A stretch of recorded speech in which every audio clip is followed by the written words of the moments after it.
Good afternoon, ladies and gentlemen. You have tuned into the Rebel News live stream on this, a Tuesday, May 11th, 2026. I'm David Menzies and my co-host. Well, let me tell you a bit about my co-host.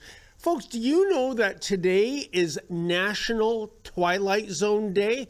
But my co-host calls it by a different name, namely Canada in 2026 under the Mark Carney Liberals. She is the she-devil with a sword. She is the Khaleesi of Northern Alberta. She is the sensational Sheila Gunn Reid. How you doing there, Sheila? David, I'm doing great. I'm operating on about a 4-second lag for some ungodly reason, which will really irritate me as the day goes on. But I'll do my best to resolve it as we work through whatever technical catastrophe I'm suffering at the hands of my computer and perhaps even Elon Musk. It's also National Eat What You Want Day, and I'm reliably informed that you can no longer do that. No, I'm in great agony. Like I might be laughing, Sheila, but inside I'm crying. I am on Ozempic for the original prescribed reason, by the way, folks, diabetes.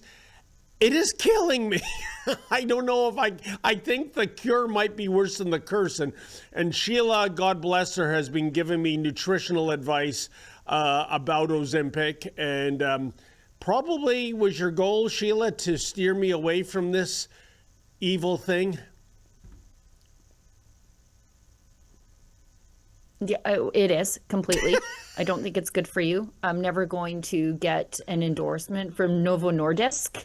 In the manufacturers of Ozempic in the very near future.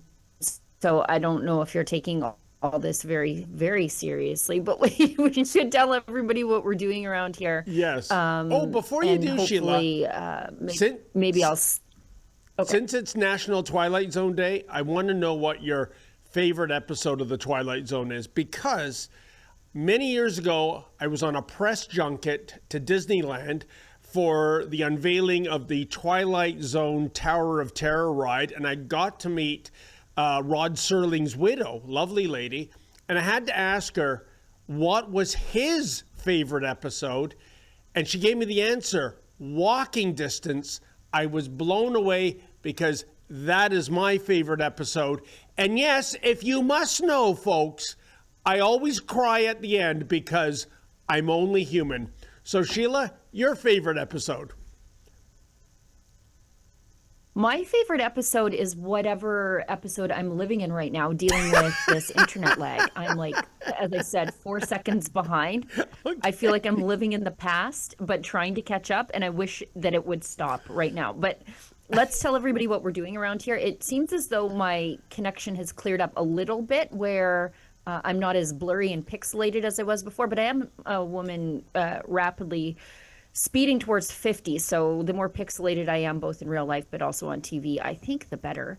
But I'll tell everybody what we're doing around here. So if you're watching us on Rumble, it's a great free speech platform.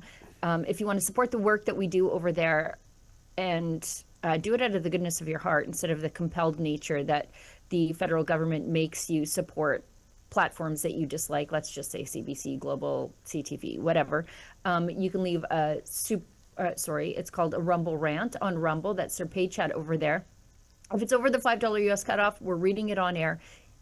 If it's under that, we'll do our very best to get to it. I know we started late, so maybe we'll go 10 minutes late, but I can't go too late because I have something to film right after. If you are watching us on YouTube, same rules apply, but the paid chat over there is called a super chat. If you miss a live version of the show, you can leave a paid comment called a super thanks. And we're just so grateful that you choose us, because I know people have less money in their pocket than ever before. And so we know that you're making a conscious choice to support us, and we're just really grateful for that, because, as you know, we'll never take a penny from the government to do the work that we do around here. We have to talk about the Liberal leadership or Liberal nomination. It was Nate Erskine Smith, who is one of the biggest crybabies in all of liberalism in this country. He sort of had a tantrum because he wasn't named anybody of any significance in Carney's cabinet. I don't know if that's a good thing or a bad thing, because the bench is there pretty shallow. But he lost his nomination for an upcoming by-election in the provincial Liberal nomination there. And the Liberals are getting mugged by reality a little bit. And I think it just absolutely could not happen to a nicer bunch. So Nate Erskine Smith, he's the guy who advanced the vegan bill, by the way. He says he needs to do a full debrief with his team about the voting process. He says those in the room told him they'd never seen anything like it. Let's watch. Lots of stories about what's happened inside, but I got a debrief. I like, it wouldn't be fair for me to jump off the cuff. Like, I really have to talk to the team in detail and get advice from the team as to what they saw happen in there. I've spoken to a few scrutineers already who said they've never seen anything like it, and it's unreal what happened in there. So I need to do a full debrief with the team. I wasn't in the room. I was shaking hands, and so all they told you was we've never seen anything like it, and didn't tell you. They said they've never seen anything like it. There were, at one table, it was 50% of the people that had ID issues, saying they'd lost driver's license, they just moved in the area. So look, I don't know. It's unfair for me to specifically speculate. I got no idea. I got to talk to the team, do a full debrief with the team as to what comes next in terms of, it was obviously very close, and we'll see. I don't know. How close was it? Yeah. We heard 20 votes. Yeah, it was shy of that, just shy. Yeah. 19? 19. Yeah, 19. exactly. Are you concerned about the final results? Like, you don't think this is necessarily the legitimate result of this nomination? I would like to hear from every single person that was in that room on our team to understand what took place and what their feeling is, and if there is a legitimate reason to challenge. Obviously, given everything we've seen in the race to date, and for some frustrations along the way with disallowing members, and then we see scrutineers in that room articulate concerns. I honestly, I have to do a full debrief with them before I decide next steps, before I decide if I really consider the outcome fair. I don't know. Okay. I love that this is happening to Nate Erskine Smith. I love that this is happening to a Liberal. I have a clip of who won, and then I would allow the viewer to speculate about what happened here. So, Olivia, I just dropped that clip in the chat, if you wouldn't mind showing it.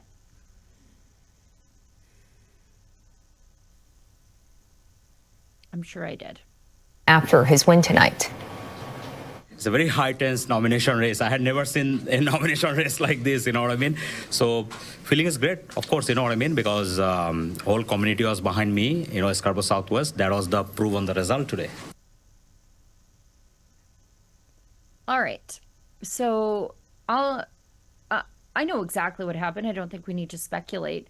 The Liberals allow people who are non-citizens, not even permanent residents, to vote in their nominations. Now, people who cannot vote in the provincial election are allowed to choose the nominee. And then if it's a safe Liberal riding, that is the presumed, a member of the provincial legislature there. And that's what happened. And this is what unfettered immigration and not tightening up your electoral requirements brings you. So poor little Nate Erskine Smith just got mugged by the reality of Liberal policies, and I am just so pleased to see it. You're 100% right, Sheila. If I had to give a headline to a newspaper story covering this story, it would be "Live by the sword, die by the sword." What do I mean by that? We see mass migration coming in under formerly the Justin Trudeau Liberals, now the Mark Carney Liberals. And again, I will defer to my theory that the biggest voting bloc for the Liberals, we know this to be true, it's the boomers. We also know that the oldest boomers are now entering their 80s. And the Liberals aren't stupid. They know this demographic is slowly dying off and they won't be able to rely on it anymore. So the plan B, bring in another voting bloc, i.e. the world's masses, tell them you're free to pursue the Canadian dream, you're free to take advantage of all our social welfare programs, including, as we pointed out last week in Pickering, Sheila, going to a hotel, then getting upgraded to a house, and then somehow getting a brand new RAV4. That's about 60 grand off the lot. But I digress. Here's the thing. The quid pro quo is wink, wink, nudge, nudge. Always vote Team Red every 4 years. But you know what? It's kind of like Dr. Frankenstein tinkering with the afterlife. Things haven't gone according to plan, at least in this nomination writing, because Nate Erskine Smith is surely saying, hey, wait a minute. No. I'm the guy you're supposed to be voting for. But the winning candidate from the Bangladesh community, I mean, he said it himself, Sheila. The whole community was behind me. When he says the community, he's not talking about that riding and everybody in it. I am sure he means the Bangladesh minority, which is significant in that riding, came out in droves, and they were voting presumably not on the merits of the candidates, but who they identified with. In other words, Asunal, I got to be careful saying that name, is one of them, and that's what drives the needle. And suddenly, Nate Erskine Smith is on the outside looking in. I guess the best laid plans, Sheila? Because right now, Nate Erskine Smith is realizing that karma is something, well, it rhymes with the word witch. Yeah, what goes around comes around, Nate Erskine Smith. One day, Frankenstein's monster gets strong enough to break off its shackles, and then it goes trundling through the village, stepping on all your little hovels. That's exactly what's happening to the Liberals right now. Our friend Mario Zelaya points out that the Liberal Party spent 10 years importing voters. Today, those voters showed up. Let's watch this little video. And yeah, the ballots were in another language for an election in Canada. And he's right to point out, Mario, is that Nate Erskine Smith was the establishment candidate. He was endorsed by Mark Carney. So Mark Carney is losing control of his Frankenstein monster right now. And again, this couldn't happen to a nicer bunch, but as was pointed out in the Foreign Interference Commission, this is how you lose control of your government. Because if this happens in a safe Liberal riding, it doesn't matter who runs against the person.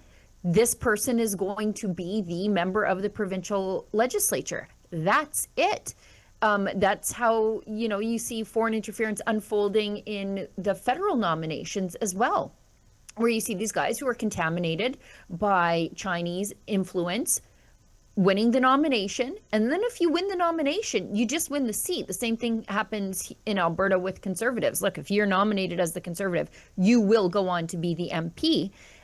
The problem is the Liberals have refused to tighten up the rules despite all the warnings. Provincial parties all across this country have decided to tighten up their rules. They did it in Saskatchewan. I was there in the room when they did it in Saskatchewan at their convention. We've done it here in Alberta. This idea that you should be able to vote in the nomination to choose who will be the next member of parliament or member of the legislature, but be a person who is unable to cast a ballot in the actual general election, it's obscene and it undermines democracy and it disenfranchises people. You know, and Sheila, to Mario's point, and it's a good one, these ballots, some of them were exclusively in the native tongue of Bangladeshis. How in blue hell is that the case? We have two official languages, English and French. That's it. And as far as I'm concerned, I've never seen a ballot in Ontario that has the French language on it. How is it that this language, which isn't even an official language of Canada, is part of an official Canadian ballot? It shouldn't have been that way. No. If you cannot read one of the official languages enough to choose who the member of the legislature should be, you should not be voting in that election. This is how you lose control of your government and turn it over to people who have no vested interest in this country. We had a bunch of temporary foreign workers and otherwise temporary residents voting in this nomination. And that's chilling because the Liberals have not fixed this insofar as the next leader of the party, who would then be the prime minister, could be chosen in this way. This is dangerous. Oh, well, Nate Erskine-Smith, I feel so badly for you, but, you know, don't despair. Go make an application for a job at your local Tim Hortons. On the other hand, maybe not, given that its nickname is now Singhorns, you might be excluded from getting a job at that fast food restaurant as well. Right. Like, I'm of two minds on this. I love that this happened to Nate Erskine-Smith, especially. Yep. Like, I have so much sour joy for Nate Erskine-Smith right now that, again, he should have been careful what he wished for, because he just might get it. But the problem is that the voters in that riding, if this is a safe Liberal riding, and I think it is, they're going to end up with somebody who was chosen for them by people who are not Canadians. And so it undermines democracy. So I guess I shouldn't be too happy that Nate Erskine-Smith got exactly what he deserved. And Sheila, here's the big question for you, and it's completely speculation. But as you mentioned earlier, Nate Erskine-Smith was indeed the candidate endorsed by Prime Minister Carney. Also, as you said, this is a safe Liberal riding, so you could have anyone run in that riding. Chances are they're going to win. So how is Mark Carney feeling right now? Is he resentful, or is he saying, big deal, it's still going to be a Liberal there? So where do you think the Prime Minister's mindset is, given what happened? You want me to get inside the mind of a bankster who only cares about power? Like, I think on some level, if I were Mark Carney, I would be worried because they're going to lose control of nominations all across this country. And if that continues to happen, it's a domino effect that'll see him no longer be the prime minister. But at the same time, I think these Liberals' only ideology is power. I don't know exactly what they believe. So as long as they win a seat and people vote for this guy in the next election, well, then I guess to some extent they're just largely happy. One other question, as Mr. Erskine-Smith mentioned, Sheila, he's going to do a complete debrief with his team. I don't know what that means, unless the ultimate goal is to get, I don't know if it's Elections Canada or Elections Ontario, but to get the regulators involved, do a recount, do an investigation to see if there were any shenanigans going on, i.e. busing people into the riding and paying them to vote, which has happened in this country before, folks. Let me tell you. So do you think that's ultimately where this goes? Nate Erskine-Smith is not going to be happy with this result, is not going to settle for this result of less than 20 votes. And there might be an epilogue to this story in the days and weeks ahead.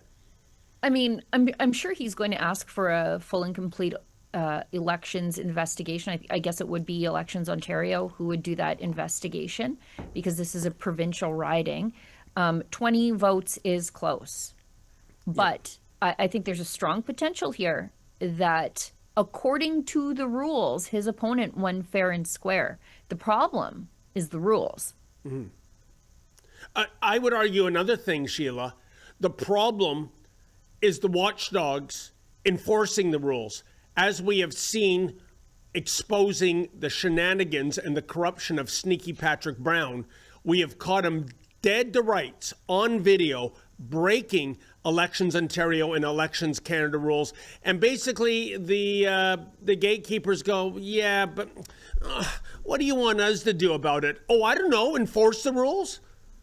Yeah, there's got to be some kind of happy balance because there's the hard asses here in Alberta who'll get you on anything. They just love to do that. And the people who are just staring out the window watching the clouds go by in Ontario. Yep. There's got to be some sort of happy medium when it comes to elections oversight in this country. But when it comes to foreign interference, and that's to me what this looks like, this is likely just plain old foreign interference that falls within the rules the Liberals refused to fix because they were completely warned about this and they didn't do anything. Well, we'll see if this makes for a wake-up call. Well, geez, Sheila, I see the next topic going from PM Mark Carney to PM Keir Starmer. Can you tell the difference? I can't tell the difference, but I think we have a video here where Keir Starmer is talking about, I guess, the greatest threat to the UK. Oh, no, it's not who you think it is, folks. It's far-right agitators. Let's check this out. And you'll see it again on Saturday at a march designed to confront and intimidate this diversity and this diverse country. That is why this Labour government will block far-right agitators from travelling to Britain for that event. Because we will not allow people to come to the UK, to threaten our communities and spread hate on our streets. And you'll see it. You know, kind of funny, Sheila, him taking such a position given last week's UK elections where he lost more than 1,400 ridings. You know, are you kidding me? And, you know, isn't it perversely ironic that he is worried about far-right agitators, his words, more than he's worried about mobs and mobs of people immigrating illegally to the UK, coming over on dinghies from France. By the time they hit the beach, they're already chanting death to the West. Oh, that's diversity. Nothing to see here, folks. But he's worried about people who actually care about the UK, speaking out against these cover-ups by the government, speaking out about a government who is absolutely terrified to do anything about domestic radical Islam in its own country. It's a little rich. Yeah, I mean, he's blocking people for political reasons, as in they are opposed to his policies, from coming to the UK. But he's perfectly fine, as you said, with people coming from Calais and floating across in dinghies. Once you get to the UK, you're perfectly fine there, regardless of your actual radical politics. It's a bit much from him, but this feels like the death throes of a desperate man because he's losing control politically of his country right now in a series of local elections. And again, this is what happens. This is, again, Frankenstein's monster breaking free of its shackles and trundling through the village. This is Keir Starmer living with it. And you know what, Sheila? What's very rich is he's playing yet again, like so many others, the safety card. He is talking about we will not allow people to come to the UK to threaten our communities and spread hate on our streets, says the PM, who is presumably okay with Pakistani rape gangs grooming girls, and the police responding with threatening to charge the parents with some kind of bogus charge if they point out that their daughter has been raped by these reprobates. It's worse than that.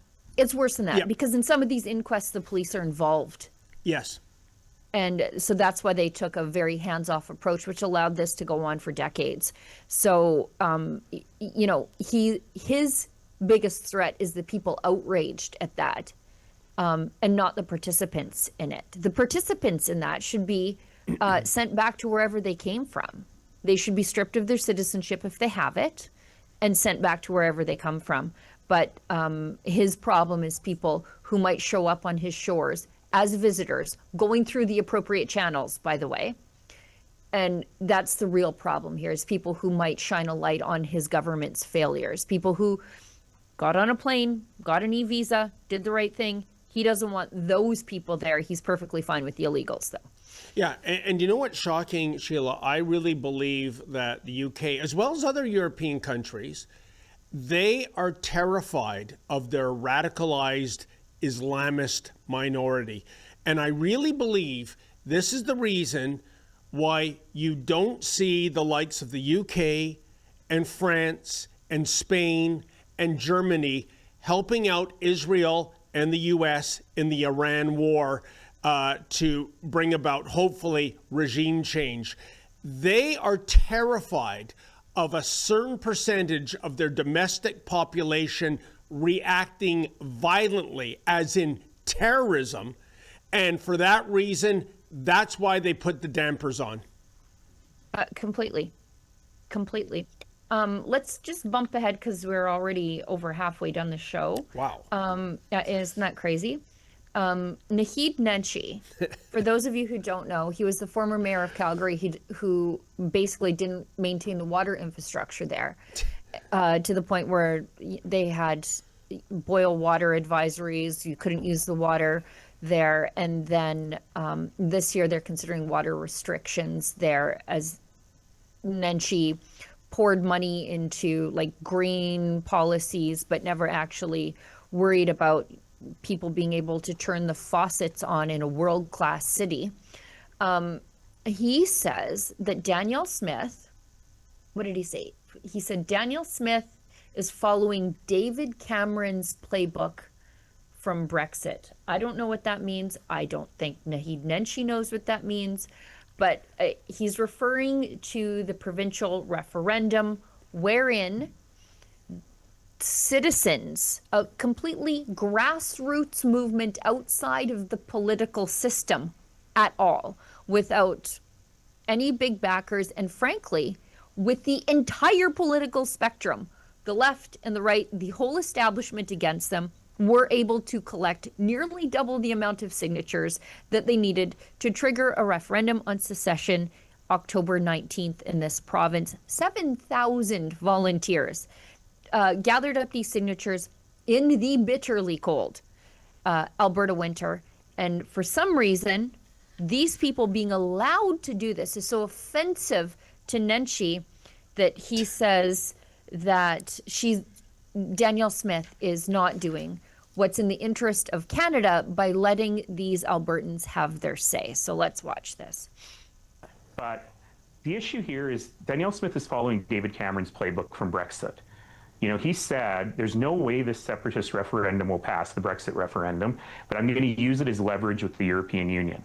Now, that didn't end very well, because it's naive to think that you can get people so angry and then they will just acquiesce because you sign a deal. You know, the Premier has suggested if she can appoint federal court judges, that will quell separatism. And it's her only negotiating tactic with the feds. There's no win in it for the feds other than she says it'll quell separatism. But here's the thing. There's not one person voting for separatism who will change their vote because Danielle Smith gets to appoint federal judges. So what the government of Canada, my advice to the government of Canada would be, you're playing with very expensive chips here.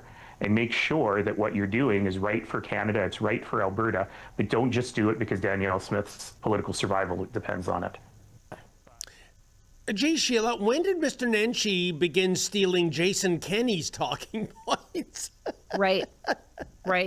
We're on the end of the political horseshoe where the two diametrically opposed people actually agree on the bad thing. I love Nenshi's confidence in the separatist movement.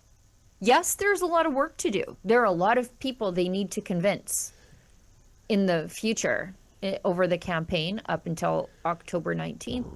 But sounds like he's pretty scared of what's about to happen. And so that makes me happy. And here's the thing. The more Nenshi talks, the more people dislike him. And so I hope he never shuts up. His polling numbers are plummeting. NDPers don't like him. Just, I think 7 days ago, this Leger polling, UCP widens its lead as separation tensions and cost pressures shape the debate. So if there were an election held today, the NDP would be absolutely hammered. The more conservative Danielle Smith is, the more conservative things she does, the more she tackles the 80-20 issues like weirdo men playing women's sports, and the more she takes on the teachers union, the more she innovates in healthcare, the more people like her, because she's willing to take these bold initiatives and not be cowed by fear of the media.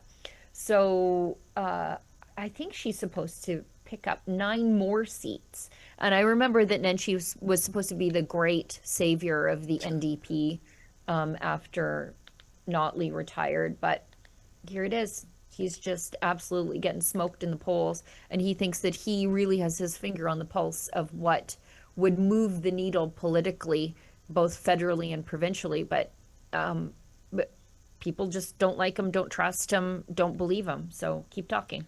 And Sheila, you said something very important there. It's not Danielle Smith and the UCP against Nenshi and the NDP, but the NDP's ally is the mainstream media.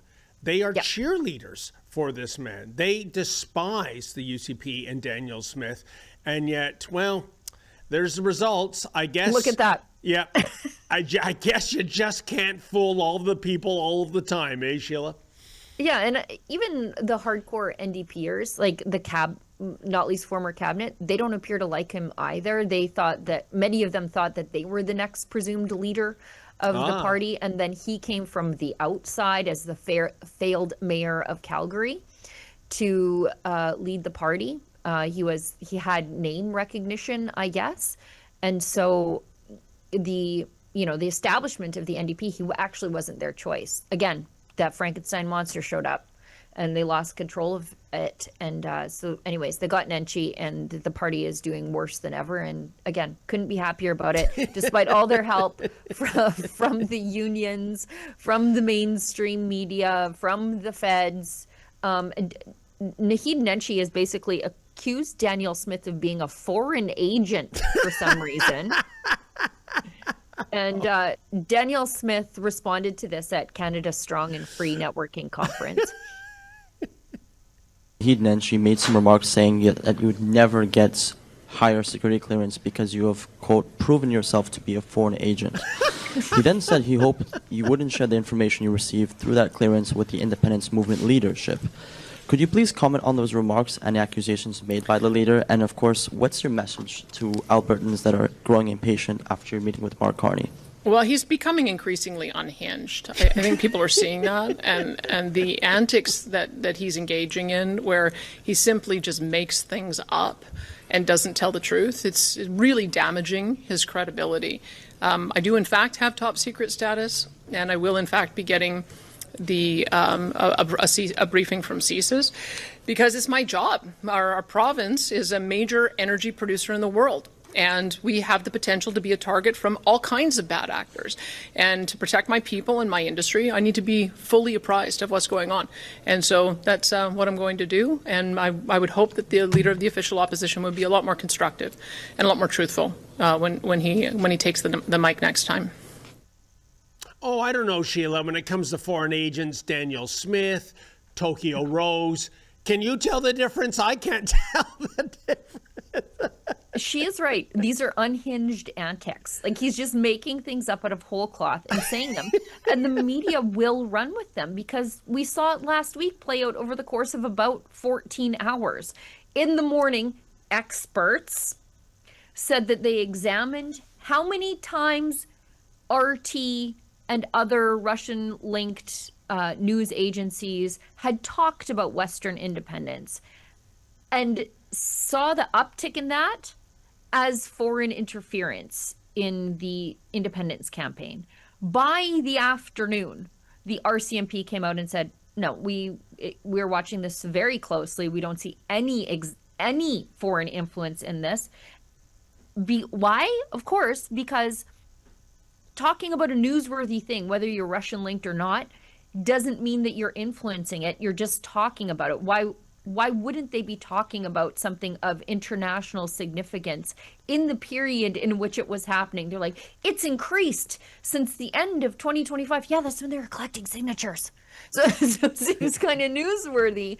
But the media will believe these accusations that Danielle Smith is some sort of foreign agent. She is right when she says, look, I'm in charge of a lot of critical infrastructure that would be the targets of a foreign attack, a cyber attack, whatever. I need to know these things. Yes. So I don't know. Naheed Nenshi is, he's a crazy person. He's our Elizabeth May. Sheila, one last point. Isn't it not redundant to use the words unhinged and NDP in the same sentence? I mean, isn't that a fait accompli after what we saw at the NDP National Convention last month in Winnipeg when you saw those characters come out? I mean, those cats made the Village people look like the executive suite of a Fortune 500 company, for goodness sake. So really, I think when you say NDP by today's benchmark, unhinged is part of the description.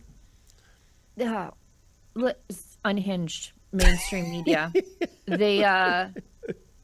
Danielle Smith was asked about these allegations of Russian bad actors. I suppose the same ones that were involved in the Freedom Convoy, as in none. She was asked about this. I think this over the weekend. Let's watch. During the Freedom Convoy, subsidized media coordinated to discredit Canadians concerned about pandemic policies. Now, some of these same outlets claim Russia is influencing Alberta's independence movement. Do you see this as another attempt to discredit grassroots movements, and are you concerned about the pattern of dismissing voices advocating for freedom and democracy? Well, I can tell you we took a bit of a different approach in Alberta when I came in, because I believe in choice of people on their medical decisions, and we believe in free speech. We think that Albertans are smart enough to be able to look at a number of different viewpoints and figure things out. And I know that there has been one report on this, but I can tell you my public safety minister has been in touch with the RCMP, and he read their statement in the legislature last week saying that there is no credible evidence that we're seeing any state actors who are interfering in our politics. But that's part of the reason why I want to get the top secret status, so that I can be assured that that is going to remain the case. And if there are threats, that I'm prepared with my team to be able to deal with it. So I hope you all recognize the voice there. That was Ms. Tamara Leach, who is a journalist here at Rebel News, asking the Premier a very good question that Tamara has a personal stake in, because she was, as a member of the Freedom Convoy, accused of being the recipient of foreign interference. And so I think Premier Smith answered that question wonderfully. I think it was a wonderful question. Has Rosemary Barton come out of her coma yet, Sheila? I heard that some of the other journalists from the mainstream were very upset that Tamara asked a question. One in particular, who I've had a couple of run-ins with, was very, very, very upset that Tamara was even there. And so that, again, I got a lot of sour joy about that. I couldn't be happier that that individual who used to work for the Ottawa Citizen was annoyed that Tamara was there. Oh, do tell. I'm not going to say, but he based a lot of his prior journalism on digging through other people's garbage. So he's that kind of journalist. So I got to tell you, Sheila, technically it's legal. You put, and this is a warning to everybody, you put your garbage on your front lawn or the curb, it's fair game, and that survived the Supreme Court challenge many years ago. Oh, for sure. That's why I burned my garbage. Yeah, exactly. That's what I'm getting at. Invest in a fireplace. I burn my garbage. I have a Hutterite-style incinerator. But yeah, an individual who acted particularly, I guess, unhinged in his antics, to use the Premier's words about Naheed Nenshi, during the debates, the federal leaders' debates, particularly at me. One more, Polyev said they were talking about the MOU. I'm going to skip ahead from what Premier Smith said on the pipeline MOU, just because we've sort of already talked about that. She said the pipeline support is very high, despite skepticism. It will be built. And she says that while some support independence, her government wants unity, not separation. Yeah, that's fine. She's a federalist. Nothing new there. Polyev said, when asked about a new pipeline, he said, we don't need another symbolic signing ceremony, meeting announcement for an industrial carbon tax. We need the date construction will begin on a new pipeline to the Pacific. We also need someone to propose a pipeline to the Pacific, but that's also not going to happen because we keep bandying about this industrial carbon tax, emissions caps, and all other sorts of things that prevent investment in this country. That's why we had a pipeline south with Bridger as opposed to a pipeline across this country. Mr. Polyev is right, Sheila. Yeah. You know, some police services use the slogan, deeds speak, meaning actions louder than words. The last thing we need is another MOU or some sanctimonious statement about what's going to happen in the future as the federal government runs ads about how great they are doing mega projects, and the film is in black and white because that's the standard when the St. Lawrence Seaway was built. Right. And as much as I love Premier Smith, I have zero faith in this MOU. When I see shovels in the ground, you know, that will be my moment when I'm on board. But Sheila, you're in Alberta. When do you see that moment? It's not coming. Exactly. It's not coming. That's why we got the Bridger pipeline immediately approved by President Trump. No MOU required, no industrial carbon tax required. Do you think the Americans cared about a carbon tax? No, they care about the price at the pump in the Midwest as they approach the midterms. That's what they're worried about, and they need to show that they're doing something to alleviate that sting. So they were more than happy to sign into existence a pipeline. So we've had an MOU since last fall. Nothing is on the table. And the one man who's doing the most to help the Alberta economy is the one man the Liberals hate the most, and that's Donald Trump. Yeah. So can you explain to me Premier Smith's unspoken strategy of how she is trumpeting this MOU as a win? Because I don't see it being a win whatsoever. I think optically speaking, she needs to show that she's willing to work with the feds to get something done for Albertans. And she needs to show that she's doing everything that she can, like leaving it all on the dance floor, to get a pipeline done. But when you have somebody who's not willing to build something on the other side and actually sees this MOU as a reason to continue to obstruct, it's just not a winning strategy. Like she's showing that she's working collaboratively with the feds despite their opposing politics. But the feds are never going to work collaboratively with us. So what are we doing here? I agree, Sheila, and I bet you, like we would love nothing more than to be proven wrong, right? Yes. We would love to see this happen, but until that happens, is it Missouri? That's the show me state, right? Right. Yeah, show me. Show me, don't talk about it. Do it. Right. Right, and there are so many opportunities right now with the Strait of Hormuz being blocked, you know, with Venezuelan oil completely offline, at least for now. There's a lot of desire for us to get our oil and gas to export markets, but there's no political will from the feds. Oh, but Sheila, come on. You might be exaggerating. I mean, as long as we get those Egyptian imports of energy, which to me is like exporting coal to Newcastle. It's right. Like so ludicrous. Right, because we can't build any sort of energy infrastructure in this country. We have to ask the local feminist basket weaving dance artist how the pipeline makes her ovaries feel. And so here we are with nothing. World's third largest proven oil reserves, can't get it to market. Absolute joke. Absolute joke. Let's hit an ad break because we are way over time, and then we'll do an ad read, and then we'll finish up the last couple of things on the agenda. Are you 18 to 30, curious, ambitious, and tired of cookie-cutter journalism? Then listen up. I'm Sheila Gunn Reid. I'm the chief reporter at Rebel News, but I'm also the president of the Independent Press Gallery. And I'm excited to tell you that applications are now open for the 2026 Student Journalism Conference, a 3-day, all-expenses-paid training experience in Toronto, August 28th to 30th. That means your travel, your hotel, and your meals are all covered. You just bring the drive.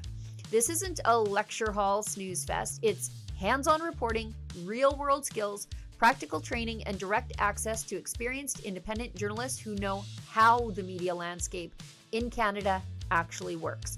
This year's theme is citizenship and civil liberties, 2 issues that matter now more than ever. You'll also compete in a live collaborative reporting challenge, creating a real journalism project with a chance to win the grand prize. And here's the big part. Past graduates are now working in independent media organizations all over Canada, building careers, breaking stories, and making a difference. Only 20 applicants will be selected, so the competition is real. Deadline to apply is June 14th. If you've got grit, curiosity, and something to say, apply now at studentjournalismconference.com. Canada needs more journalists who ask tough questions. Maybe one of them is you. Gun bans make great distractions. Trudeau may be gone, but Carney has picked up his same rhetoric. We will quickly, and I mean quickly, reinvigorate the buyback of... Hunters, collectors, competitors, and defenders of tradition are still being targeted, while criminals run wild under Liberal policy. But we are fighting back. Join us. Canada's National Firearms Association, in defense of freedom. All right, we've got a quick ad read here. We've got to pay the bills.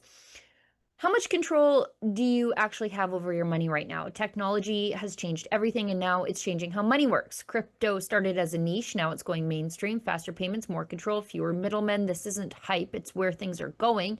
And getting started today is easier than you think. That's where Rumble Wallet comes in. With Rumble Wallet, you can buy Bitcoin, hold dollar-backed stablecoins, even own digital gold backed by real gold, all in one place. Setup is simple. It connects with MoonPay, so you can use your debit card, credit card, or bank account and be up and running in minutes. It's not about the amount. It's about getting in early and understanding what's coming next. And once you're set up, you can even tip your favorite Rumble creators, like me, directly. So do this now. Scan the QR code or click the link in the description. Download Rumble Wallet. From there, you can set up your wallet, tap buy, and you're in the game. Take control of your money. Get started with Rumble Wallet today. Now, before we move on, I'm excited to inform you that the new plague has dropped. So this is from Bonnie Henry, who every time, my dog is little and old and deaf and blind. But if I have Bonnie Henry on like the monitor in my office, she just starts barking like a crazy person. Like she's seen a demon. Animals know these things, but this is Bonnie Henry. She's the chief medical officer of health still for some reason in British Columbia. That's the NDP government for you, keeping around the failures. And they're talking about the hantavirus that people were exposed to on a cruise ship or an outing off a cruise ship. I don't know too much about this, but my friend explained it to me in that it was like an outing off the cruise ship where people went to the dump to look at birds, which just seems like a bad idea, generally speaking. But anyways, people were exposed to this special strain of hantavirus. Hantavirus is a thing. It happens in the spring when people are cleaning out sheds or whatever, and they get exposed to deer mouse droppings. There's about a handful of cases every year here in Alberta. Mm-hmm. But anyways, Bonnie Henry says that 4 people were potentially exposed to hantavirus, and they're returning to BC asymptomatic, as in otherwise healthy. But that's not going to stop her from locking people down, because she's got a taste for it. She wants to go back to 2021. Let's watch. So just to reiterate, my office, the Office of the Provincial Health Officer, our local public health teams and several regional health authorities here in BC, we've been working very closely with the Public Health Agency of Canada, the Public Health Agency Quarantine Service, Global Affairs, CBSA, the whole groups of people that are really necessary to have a safe repatriation of people, to make sure that the necessary plans are in place every step of the way until they arrive here. When they arrive here, assuming that everything goes as planned, we have safe lodgings that have been secured for the period of the isolation period. And after their health assessment by our local teams, the 4 people will be transported directly to their individual lodgings. At no point do we expect them to be in contact with the public during this arrival process or during their isolation period. And they will be monitored daily by our local public health teams to ensure that they remain well and that they're safely isolating, and to make sure that their mental and physical needs are met. In the unlikely event, but it is possible, that any of these individuals develop symptoms, we have, again, very detailed plans in place, and we're well prepared. We have protocols to be able to safely do assessments and testing. We have the ability to do the testing for hantavirus, and we have special clinical capacity to safely assess and care for somebody, even with a potentially severe disease like hantavirus. And that includes, if absolutely necessary, we have a specialized biocontainment unit treatment center at Surrey Memorial Hospital that we've used for a number of different high-threat pathogens, we call them, people who have concerning illnesses, most of which come from other places, who need special infection prevention and control and specialized care. So we have protocols in place that if we need to, we can have one of these people be cared for there. I do want to say that, we don't have that strain of hantavirus in British Columbia or Canada, but we have seen hantavirus here. The strain that we see in BC is called the Sinombre strain, and like all hantavirus infections, it causes very severe infection. We know that I think that's good. Of the 100... I don't know how we're going to get these people home without exposing them to the public. Like, how are we getting them home? And the little factoid that she dropped in there in the middle is they have this special containment facility in Surrey for people from other places. What do you mean by that, Bonnie? Who come to this country and end up gravely ill with some sort of medieval disease. How often is that happening? Well, I can tell you this much, Sheila. The hantavirus, it was first recognized, I believe, the early 90s, early to mid 90s. Yep. This is not COVID-26, despite the narrative being proposed out there by certain public health officials. And I think, Sheila, whether it's Bonnie Hendry or the now not so dearly departed, not dead, but has resigned, Cruella de Villa with Toronto Public Health, I think these people, during the coronavirus years, they developed a little bit of celebrity, didn't they? They used to be anonymous bureaucrats, and then suddenly they're giving press conferences. Even the mayors are shunted aside. And I think they thrived on the attention and the recognition. So, Bonnie Henry, never let a good virus go to waste. Let's ramp up the fear. I call it virus porn, Sheila. Yep. Let's pretend this is the next coming of COVID-19 when it clearly is not. Yeah, and I think the only thing missing from her rant was brought to you by Pfizer. Right. I'm very sick of the celebrity status of public health officers. They're not practicing doctors by and large. They're health bureaucrats, overpaid. In Alberta, we had Dina Hinshaw. Then Danielle Smith fired her, and then she tried to come back in the back door. It was like that meme of Moe throwing Barney from The Simpsons out the front door, and he's walking in the back door. That was Dina Hinshaw. She tried to come back as a lead on an Indigenous health team. She just was addicted to the government money.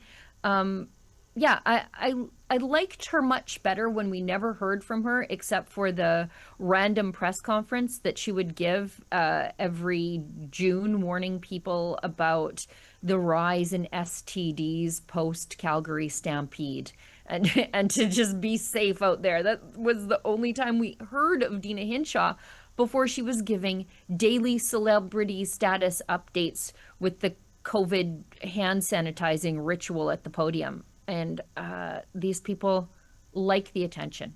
They like it. They got a taste of it.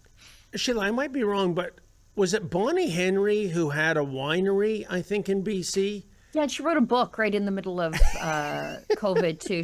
She was so, tied up with this deadly pandemic that she wrote a book. And I've written some, and they're kind of time-consuming.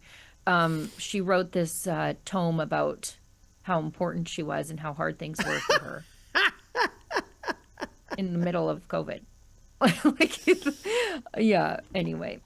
We should, I know we have a few more things left on the board, but the thing I really want to talk about, especially since we have David, is about the man who rammed his vehicle. Yes. It was at the end of a pro-freedom rally regarding Iran.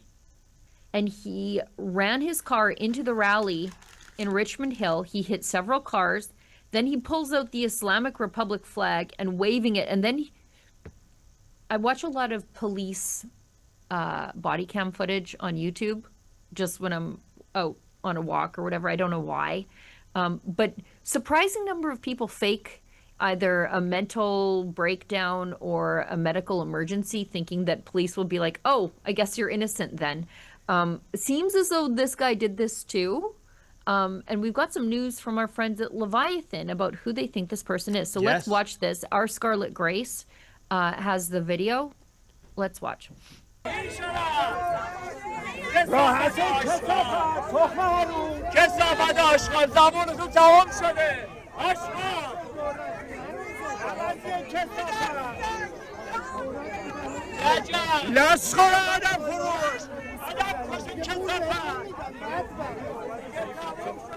Perfectly fine.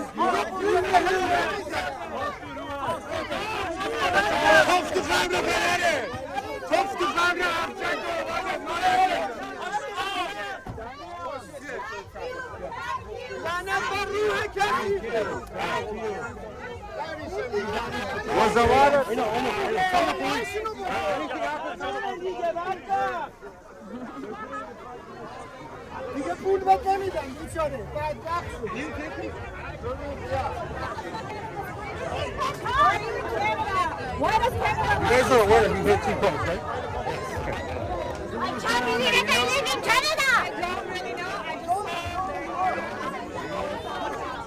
I think that's good. We're what we're watching is a vehicular terror attack. Yep. And nobody's saying it. I mean, nobody official. I think we are. We're watching and know what we're seeing here, especially when he gets out and starts waving around the flag of the Islamic Republic. Yep. He's lucky he didn't kill somebody. Not lucky, actually. I think that was probably his intent. You don't drive your car into a crowd of people by just thinking that maybe I'll clip some cars. I don't think that was his intent at all. This is a terror attack, I believe, plain and simple. And, it's curious because the government hasn't issued a statement at all. You pull on a hijab or tell somebody your hijab got pulled on, and all of a sudden you've got a reaction from the prime minister, but nothing from him on this. Yeah, well said, Sheila. And even if the hate crime, so-called, is faked, i.e.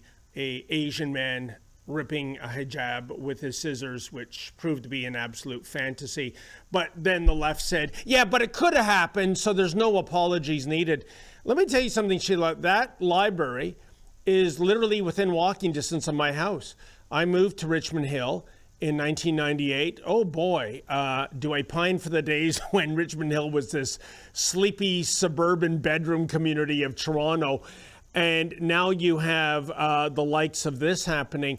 Let me also say that Richmond Hill, I believe in the last census, the Persian population, the minority, was as large as 14%. It's huge. You can go down Yonge Street in downtown Richmond Hill. You will see signage in Farsi. And let me tell you that you couldn't meet a greater bunch of people than the Iranian expats. These are very much people that are pro-West. They have been under the strangulation of Islamofascists for 47 years now. They want their democracy back. They want their freedoms back. And it's only the ones and twos out there, I don't know, Liberal MP, unelected in the last election, Majid Johari, who is pro-regime, and this guy, clearly pro-regime. This reprobate won the lottery by being arrested because I fear what would have happened to him with the pro-freedom marchers. That was absolutely despicable. He was hitting vehicles. I understand he hit a person. And yeah, it's kind of rich, pretends there's a medical incident. But we're going to cover this. Sheila will be in court when he has his appearance. And this is absolutely despicable. And by the way, folks, the way you tell the good guys from the bad guys, the good Iranians, the freedom movement, their Iranian flag has the lion and the sun and the sword. The regime flag has the Islamic script on it. Very easy to tell who the good guys are and the bad guys are. But you know what? I have to say this, Sheila. Thank God this guy was incompetent. Thank God this guy did not plan to fill his vehicle with explosives, because the carnage there were thousands of people there that day. It would have been devastating. It's a good thing he was just using his car as a battering ram and basically carrying out property damage. But it's just sad where we're going. And we know, the federal government says there's at least 700 plus IRGC agents in Canada. I think so far we've successfully deported one. I know my sources in the Iranian community say, oh, no, it's much more than 700. It's a couple of thousand at least. Why is it so hard for us to get this Islamo-Nazi garbage out of our country? They are doing no one any service, Sheila. I'm besides myself because we see that stuff that's in the Middle East coming into our great dominion, and I'm not happy about it. Yeah. Well, because it's a reliable vote block for the Liberals. You can see the police didn't take his medical emergency seriously because they cuffed him and put him in a cop car and not an ambulance. Yeah. And Leviathan claims to have identified this individual. Mm-hmm. So goes by Maren Mohagegi, assurance and tax professional at Grunwald and Company, chartered professional accountants from the GTA. He's a senior auditor there. He was also a chief accountant at Huawei. Well, isn't that just a little on the nose? That's Sheila, are you sure you should be speaking in the present tense as opposed to the past tense? I'll be shocked if he's still an auditor at that company right now. Right. There's another story that has a David Menzies link here from Leviathan, and then we'll do the chats and wrap up. They think that they have identified, and I say they with Leviathan because I think there's a couple people behind that account. So this is from Michael Starr. If you go down to the other, so Toronto police are seeking a suspect in the knocking down of a menorah in front of a Jewish community center April 10th, causing damage. And then they give the person there. And then Leviathan thinks that this is the same person that you interviewed. Funny enough, Sheila, just minutes ago while we were on the air, I got a request for comment from the Jerusalem Post seeking clarification about that. And I'm going to check with Lincoln to see, because for some reason, he might have given his full name to us. The backstory here, folks. He's an American named Jeffrey. Right. And this was completely random, so random we did a separate story. Lincoln Jay and I were at a advanced poll for University Rosedale in downtown Toronto, and we were just doing streeters, and along comes this guy, by the way, not a Canadian, still an American. So once again, let's make deportation great again. Can you imagine, Sheila, if it's the same guy? Okay, and we don't have that. I'm looking at it right now. Yep. Same jacket. Okay. Same headphones. Nobody uses wired headphones anymore, so that's why I found it significant. I do. Also, he was, well, yeah, year of a certain vintage. And I also found it significant that he didn't bother to take them out when he was talking to you, which was ultra rude. Same glasses.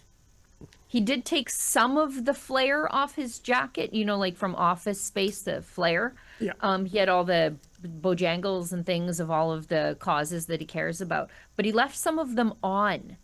You can see the square one there and the other button.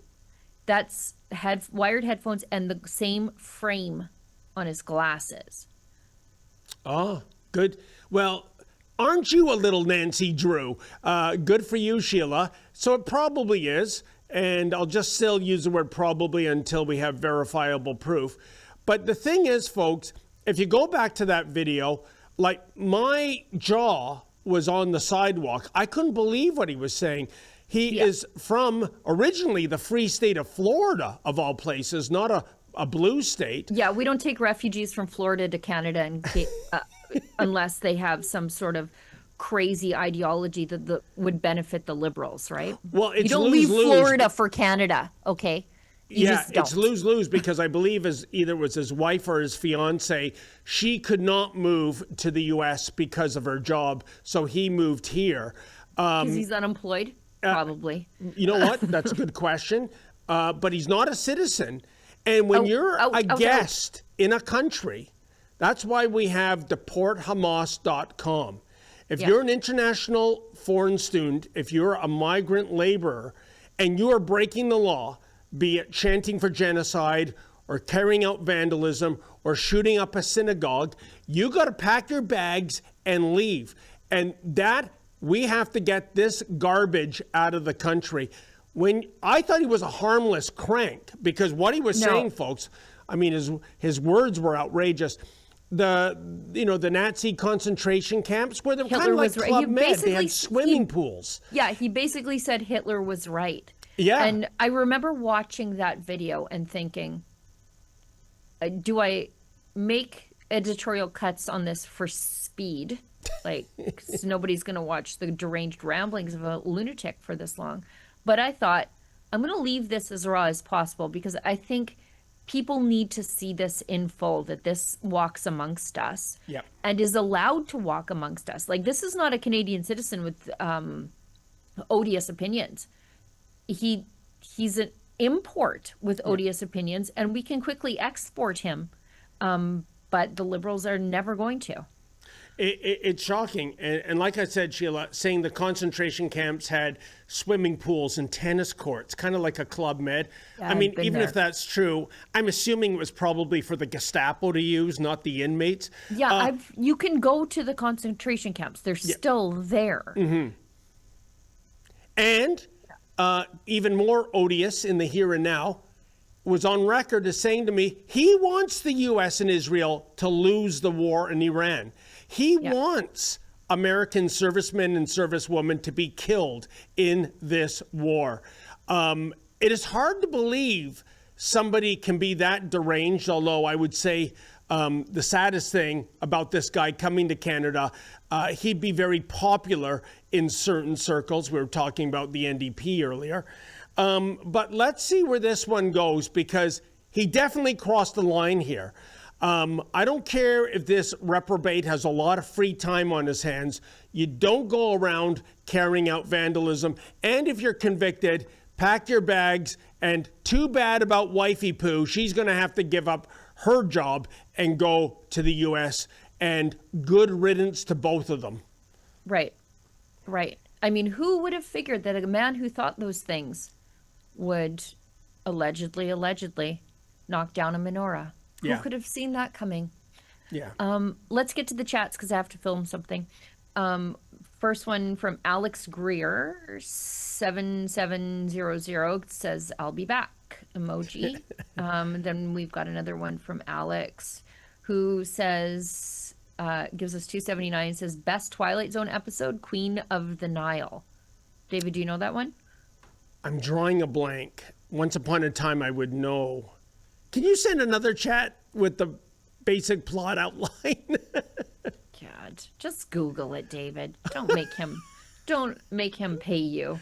I don't get this money. I know. Superglide 1972 gives us $5, or 1962, I'm sorry, gives us $5 and says, Ottawa will never get a deal done before the referendum. They will screw around like they always do. Not before the referendum. Not ever. Not ever.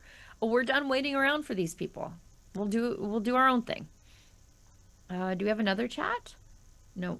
Nope, that's it. I just want to say, since we're on the pop culture file with Mike saying, I'll be back, I'm not sure what that's in reference to, but there's a great story behind that, Sheila. That's the great line from the original Terminator movie when he goes into the police station. And when they were filming it, Arnold Schwarzenegger did a little editorializing and he said, I will be back. And James Cameron, the director, yelled, cut. And he said, the line is, I'll be back, the contraction. And Schwarzenegger, I think to his credit, he argued, well, if he's a cyborg, he wouldn't use contractions. But wouldn't the cyborg be smart enough to know that people in general speak in contractions? So basically, Cameron told Schwarzenegger, shut the hell up and read the script as it is. And that became an iconic line. And I would argue it works out better. I'll be back is better than I will be back. What say you, she-devil? David, I don't care.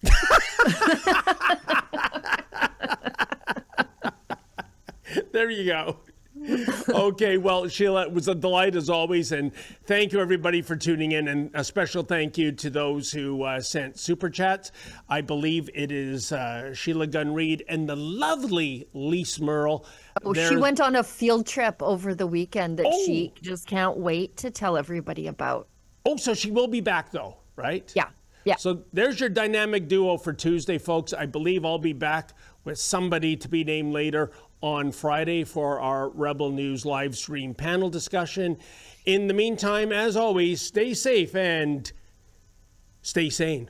Big news, Rebel News now has premium memberships on X, Locals, and right here on YouTube. For just $4.99 a month on YouTube, you'll get loyalty badges, custom emojis, and access to members-only chats during our live streams. At $8.99 a month, you'll also unlock Rebel News Plus shows and our documentaries. But here's the catch. YouTube could cancel that premium tier at any time. That's why the best way to support us is at rebelnewsplus.com. It's just $8 a month, cheaper if you go annual, and you'll get exclusive extras like an ad-free site, comments access, and even the chance to submit op-eds. Wherever you join us, thanks for keeping our independent journalism alive and strong.